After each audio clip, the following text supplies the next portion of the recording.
একটা মেয়ে বউ হয়ে যখন অন্যের সংসারে আসে না, তখন তার মাথার উপরে অনেক রকম দায়িত্ব চাপিয়ে দেওয়া হয়। সবার দায়িত্ব নিতে নিতে সে নিজের দায়িত্ব নিতে ভুলে যায়। সবার চাহিদা মেটাতে মেটাতে নিজের চাহিদা সে ভুলে যায় যে তার কিছু চাওয়া আছে, পাওয়া আছে। সে নিজেকে সময় দিতে ভুলে যায়। তারপরেও এত কিছু করেও মন পাওয়া যায় না, কটু কথা শুনতে হয়। তখন সেই মেয়েটার উপর দিয়ে কী যায় একমাত্র সে মেয়েটাই জানে।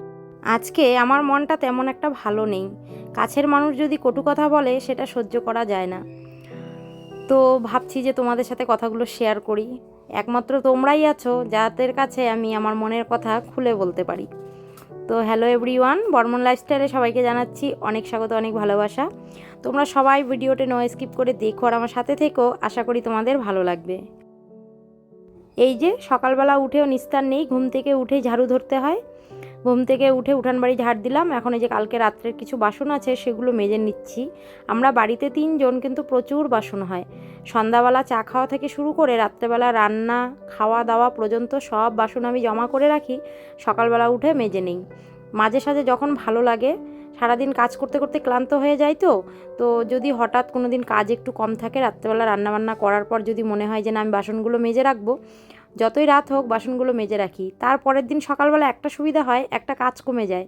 কিন্তু প্রত্যেক দিন সেটা হয় না। 2 দিন রাত থেকে ভালো করে ঘুমোতে পারছি না। মাঝে সাঝে এরকম হয় আমার সাথে। পায়ের তলাগুলো প্রচুর ব্যথা করে। রাত্রেবেলা মনে হয় কেউ যদি আমার পায়ের তলাগুলো একটু টিপে দিত, আমি বোধহয় শান্তি করে ঘুমোতে পারতাম।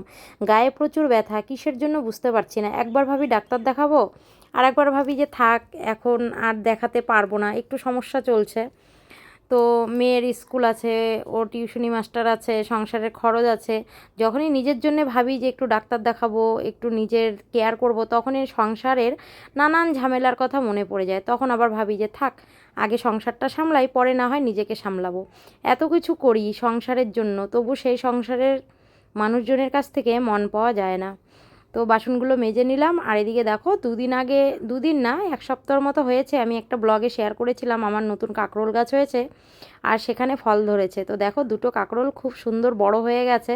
মা এসেছিল, মা আগের দিন এসেছিল, এসে বলেছিল কাঁকরোল দুটো ছিঁড়ে খেয়ে নিস, একটু পেকে পেকে গেছে।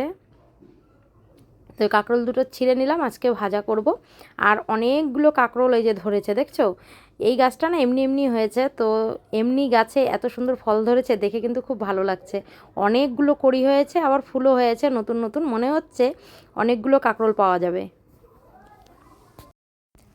সকালবেলা চা খেয়ে ভাত বসিয়ে দিয়েছিলাম। আগের দিনের কিছুটা ভাত ছিল, সেটা ভাতের মধ্যে দিয়ে মার গেলে নিয়েছি। তো একদম ঝরঝরে হয়ে গিয়েছে। আর দিয়ে দিয়েছিলাম একটা ডিম সিদ্ধ। তো এই যে ভাত বেড়ে নিচ্ছি। আগের দিনের একটু ঢেঁকি শাক ভাজা আর একটু মুসুরের ডাল আছে, এটা দিয়ে সকালের খাওয়া দাওয়া করবে। দুষ্টু স্কুলে যাবে আর আমার কর্তা যাবে কাজে, তো দুজনের জন্যই খাবার বেড়ে নিচ্ছি। দুষ্টুর বাবা প্রত্যেক দিন ভাত খেয়ে কাজে যায় না, হঠাৎ বিশেষ যদি আমি জোর করি যে একটু খেয়ে যাও তাহলেই খায়। আর যদি সকালে রুটি বানাতে পারি তাহলে একটু রুটি খেয়ে, হয়তো চায়ের সাথে রুটি খেয়ে কাজে যায়। কিন্তু আমি তো উঠি একটু দেরি করে, কেননা রাত্রেবেলা ঘুমোতে পারি না, প্রচুর কষ্ট হয় ঘুমোতে। ঘুমোতে ঘুমোতে প্রায় এই 2:30 থেকে 3টে মতো বেজে যায়, আমার ঘুম ধরে তখন। তো সকালবেলা উঠতে উঠতে 8টা, 8:30 এরকম বেজে যায়। তো যেটাই করি সেটা দিয়ে খেয়ে যায়। এদিকে আমার বরটা খুব ভালো, যে আমাকে প্রেশার দেয় না যে তোমাকে রান্না করে দিতেই হবে। সাবধানে যাবেন।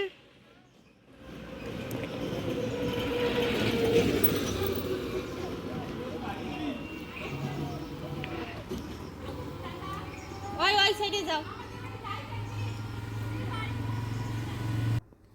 তো দুষ্টুকে দিয়ে আসলাম ওর বান্ধবীর সাথে, একসাথে ওরা মোড়ের মাথা দিয়ে টোটো ধরে তারপরে স্কুল চলে যাবে। আর বাড়ি আসলাম, দেখো বাইরে কি রোদ। আর আমার পরিস্থিতি একবার দেখো। এর জন্যই আজকে আমি কথা শুনেছি, আমি নাকি কালো হয়ে গেছি, আমি নাকি দেখতে ভালো না, আমার সাথে থাকা যায় না। তো যাই হোক, ইয়ার্কির ছলে হোক আর যেভাবেই হোক, কথাটা বলেছে, খুব খারাপ লেগেছে। তো এরকম হয়েছে আমি কিসের জন্য? এক সংসারের চাপে, সংসারের কাজকর্ম, এই রোদের মধ্যে পুড়ে পুড়ে কাজগুলো করতে হয়। রান্না বাড়া, তারপরে বাড়ির যত কাজ আছে সেগুলো, তারপরে কি বলবো, কাজের তো শেষ নেই, সব কাজই আমাদের করতে হয়। এই রোদের মধ্যে এই যে মেয়েকে পাঠিয়ে দিলাম, আবার এই রোদের মধ্যে আমি ওকে আনতে যাব। কোনো দিন টোটো পাওয়া যায় না রোদের মধ্যে। হেঁটে হেঁটে বাড়ি থেকে, হেঁটে গেলে প্রায় ধরো তোমার 1 ঘন্টার কাছাকাছি, এরকম দূরে স্কুলটা, সেখানে আমাকে যেতে হয় ওকে আনতে। তো আমি কালো হব না কে হবে বলো? তো আমি তো ভগবান তো আমাকে কালো করে পাঠায়নি, এরকম রোদে পুড়ে পুড়ে কালো হয়ে যাচ্ছি।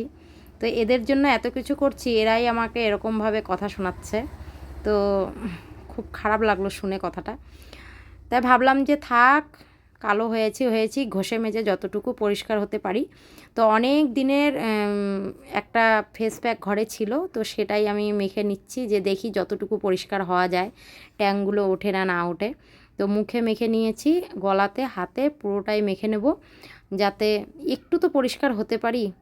সংসারের কাজগুলো করতে গিয়ে নিজেকে সময় দিতে ভুলে যাই। সারা দিন কাজ করে যখন ক্লান্ত হয়ে পড়ি, তখন আর মনে হয় না যে আমি নিজেকে সময় দিই, নিজের জন্য একটু রূপচর্চা করি। আমি কেন, আমার মতো গৃহবধূ যারা আছে সবাই সবাই সংসারে কাজ সামলে, বাচ্চা সামলে, রান্নাবান্না করে তখন আর মনে হয় না যে নিজেকে একটু পরিষ্কার পরিচ্ছন্ন করে রাখি। তখন মনে হয় যদি বিছানাটা পেতাম, একটু ঘুমোতাম।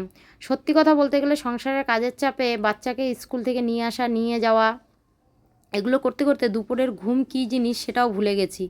এর জন্যই হয়তো বলে মায়েরা, বাবারা আর কি মেয়েদের বেশি ভালোবাসে, যে বাবার সংসারে একটু ওরা সুখ করে নিক, পরের সংসারে গেলে হয়তো কোনো দিন কেউ সুখী হতে পারে, কেউ আবার নাও হতে পারে। এই ভয়টাই কিন্তু প্রত্যেকটা মা বাবা পায়। তো আমাদের মতো মধ্যবিত্ত সংসারে কোনো দিনই আর কি আমরা যে একটু নিজেদের সময় দিতে পারবো সেটা তো হবেই না। আমাদের কাজ করতে আর এরকমভাবে সংসার ঠেলতেই, সবার মন জুগিয়ে চলতেই জীবনটা যাবে, বুঝতে পারছি। তো দেখো আমি পুরো হাতে পায়ে মুখে মেখে নিয়েছি, এটাকে এখন স্নান করব, তো স্নানের সময় ক্লিন করে নেব। তো এবার দেখো আগের থেকে একটু ফর্সা হয়েছি কি না কমেন্টে একটু জানিও। আজকে কর্তা আসলে কর্তাকে দেখাবো, দেখো আমি ফেস ক্লিন করেছি। তো এই দেখো এত ফেস ক্লিন করে লাভ কি, এই যে এখন যাচ্ছি স্কুলে মেয়েকে আনতে। তো যাই হোক, পুরো ট্যাংটা ওঠেনি, হালকা হালকা আছে, জানি না এগুলো কবে উঠবে। প্রত্যেক দিন যদি রূপচর্চা করা যেত অবশ্যই উঠে যেত। স্কুল থেকে আসার পর দুই মা মেয়ে মিলে সকালের যে ভাত ছিল সেটা দুটো ডিম ভেজে খেয়ে নিয়েছি, আর কিছু রান্নাবান্না করিনি দেখে তোমাদের সাথে শেয়ার করা হয়নি। এখন বাজে রাত্রি 10টা, গিয়েছিলাম একটু বাজার, দুষ্টুর খাতা, গ্রাফ পেপার এগুলো আনতে।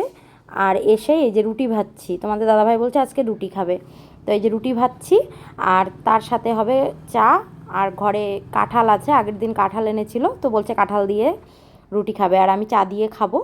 তো চলো আজকের ভিডিওটা এখানেই শেষ করছি। তোমাদের কেমন লাগলো অবশ্যই কমেন্টে জানিও। ভালো লাগলে তোমাদের অফুরন্ত ভালোবাসা দিয়ে আমার পাশে থেকো। আর যারা ইউটিউব থেকে দেখছো তারা সাবস্ক্রাইব করে দিও, আর যারা ফেসবুক থেকে দেখছো তারা ফলো করে দিও নিত্য নতুন ভিডিও দেখার জন্য। তো চলো টাটা, গুড নাইট, সবাই ভালো থেকো, সুস্থ থেকো।